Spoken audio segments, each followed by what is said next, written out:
The Candy Forest. In a quiet forest, far from the world of people, there was a glistening magical pond.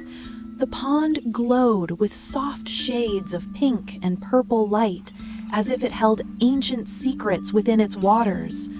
A young girl, lost and wandering, slowly approached the shimmering pond with careful steps. She hesitated for a moment, then gently stretched out her trembling hand. With a deep breath, she dipped her index finger into the mysterious water. 10 seconds passed, which felt like an eternity. The girl slowly lifted her finger from the water. Something miraculous had happened. Her finger had transformed into the most beautiful color she had ever seen. A soft, iridescent lavender shade.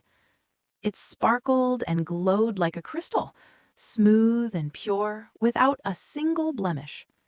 The girl's eyes widened in bewilderment. She gazed at her transformed finger for a long time, hardly believing what she saw. Then, slowly, the girl opened her mouth. Almost without thinking, she placed her magical finger between her lips. Oh, how delicious it was! The finger tasted like the sweetest candy, and she could not resist. She began to lick and nibble her enchanted finger hungrily. The finger became shorter and shorter, until finally it was completely gone. All that remained was the memory of that sweet taste. Sadly, the girl looked at where her finger had been, wishing desperately that it would return. The girl looked down at her small hand in despair. Now only her pinky finger remained on her left hand. Though the candy had been delicious, a deep sadness filled her heart. She had made a terrible choice, born of hunger and desperation. But what else could she have done? There was no food in this strange forest. The trees were made of glass. The grass and berries were nothing but plastic, beautiful but lifeless. There was no living thing here, no warmth, no real nourishment. The girl could not even remember how she had come to this place. It seemed like a dream from which she could not wake. But then the girl remembered something. Beyond the forest, past the edge of the plastic trees, there was a way out. She began to walk faster and faster until she reached the forest's edge. Before her stood a high cliff, and far below, across a rushing river, lay a great village. The sun was setting, and the village glowed with the warm light of lanterns and street lamps. People moved busily through the streets. Some sold their wares at market stalls. Some carried heavy loads from place to place. Some haggled with merchants, their voices rising in friendly argument. Others swept the streets and repaired the buildings. It was a place full of life, warmth, and activity. Everything this dead forest was not. The girl's heart filled with longing. She had to reach that village. She had to find a way down from this cliff. The girl turned and ran back into the forest, her mind racing. She knew there was only one way to escape this place. In the very center of the forest, there stood something strange and enormous. A giant black vanity mirror. It was so large that it seemed to have been made for a giant, not a small girl like herself. The girl climbed with all her strength, pulling herself up onto the vanity. At last she stood before the mirror's great glass surface. She took a deep breath and made a wish. With all the hope in her heart, she whispered her desperate plea. Please let me reach the village below the cliff. Please let me escape this forest. Suddenly, something stirred within the mirror. A figure began to take shape in the glass. It was the witch. She was pale and gaunt, with countless wrinkles etching her ancient face. Her eyes were so deeply lined that they seemed almost closed. hiding whatever secrets lay behind them. Across her forehead were strange symbols that she was unable to decipher.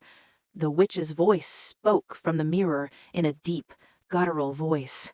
This little girl, whom she had trapped in her plastic forest, dared to wish for escape.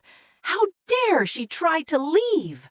The witch reached out her bony hands through the glass, her fingers stretching impossibly long. She touched the girl's trembling face with her cold skeletal fingers. And then the witch began to chant. Her voice was low and deep, a sound that seemed to come from nowhere and everywhere at once. The sound was like a long whisper that almost seemed to hum. When the witch's chant ended, she retreated back into the mirror and vanished. But something terrible had happened. The girl could no longer see. Her eyes were covered in a shimmering, glossy liquid, something magical. Sparkling candy tears streamed down her cheeks, pink and iridescent, catching the light. Yet the girl did not cry out in fear or pain. She was calm, strangely calm. With tears of candy flowing freely, she began to walk through the forest once more. And as her candy tears fell to the plastic ground, something miraculous occurred. Each tear transformed into a glowing candy, smooth and sweet-smelling. The candies left a trail behind her, shimmering in the fading light. Soon she arrived back at the magical pond. Here the girl stood blankly for a long time by the water. All hope had left her heart. There was nothing left to do, nowhere left to go. Slowly, calmly, she walked into the pond. The water received her gently, and soon she was gone. Later, that same day, far away in the forest, several men moved through the darkness. They carried bright flashlights that cut through the shadows. These were police officers from the village below the cliff. For weeks they had been searching the forest for missing children, boys and girls who had vanished without a trace. The officers wandered through the plastic trees, calling out names, searching every corner. Then one of them stopped. On the ground, glowing faintly red in the beam of his flashlight, lay a single candy. It was beautiful, smooth, shining, and sweet-smelling. The officer bent down and picked it up, curious. "What is this?" he wondered aloud. Very carefully, he placed the candy in his mouth. His eyes widened. It tasted of strawberries, fresh, ripe strawberries, sweeter than any candy he had ever known. It was delicious. They began to search for more candies, following the faint red glow on the plastic ground. More and more candies lay scattered about, forming a winding path through the forest. They followed the trail of candies. On and on they went, until at last they came to the mysterious pond. The officers looked at the shimmering water with suspicion. Something was wrong here. Something was very wrong indeed. They radioed for backup, calling for more officers and equipment. By the time the sun rose the next morning, a large team of people had assembled at the pond. Carefully, working through the day, they began to drain the water. And then they made a discovery that would haunt them forever. In the muddy bottom of the pond, they found a huge candy rock. The children, turned into candy by the witch's curse, had fused together to form a single enormous candy rock. It glowed with an eerie, beautiful light. They had all been children once, from the village below. Now they were candy. The officers stood in shocked silence, hardly able to comprehend what lay before them. The news spread through the village like wildfire. The townspeople were filled with rage and sorrow. They had searched for their children for so long, and now they understood the truth. Their children had been taken by the witch. The witch had trapped them in her forest of glass and plastic and stolen their very lives. The people's anger knew no bounds. They gathered torches and tools and marched into the forest. They found the giant black vanity mirror, the witch's lair. With fury and determination, they smashed it to pieces. The glass shattered into 1,000 fragments, each one reflecting the morning light. And in that moment, the witch's power was broken. She could no longer hide in the mirror. The townspeople dealt with the witch as they saw fit, ending her curse forever. For a moment, the people wanted to burn the entire forest to ashes. Their anger demanded it. They gathered kindling and prepared to set the plastic trees ablaze. But then, something stopped them. As the morning sun shone through the forest, something changed.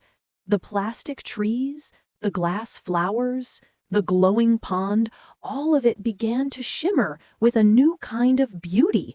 It was no longer a dangerous and cursed area. It was beautiful, truly, hauntingly beautiful. The people stopped and stared. They looked at each other, and slowly their anger began to fade. What was the purpose of destroying this place? Instead, they had another idea. The townspeople decided to honor the children who had been lost. They transformed the plastic forest into something new, a theme park, a place of wonder and magic, which was called the Candy Forest. They built pathways through the glass trees. They created gardens and playgrounds. The plastic trees and plants gleamed like sugary candy, making the whole place feel just right for the theme park. They made attractions with names like the Witch's Tomb, the Fairy's Rest, the Glimmering Forest, and the Candy Cliff. Among all these attractions, one place became the most beloved by all who visited. It was the Candy Cliff, the high overlook where the forest met the sky, where visitors could see the entire village spread out below. And there, at the end of the cliff, was the big candy rock, the children who had been lost. No longer a source of sorrow, it had become something else. In the sunlight, the candy rock glowed like a soft, beautiful light. Pink and purple and gold, it sparkled like jewels. Visitors came from far and wide to see them, to marvel at its beauty. On holidays and weekends, families would come to the forest. Parents held their children's hands as they walked through the theme park. They laughed and played and remembered the lost children with love and respect. The candy children watched over the village below, glowing in the sunlight.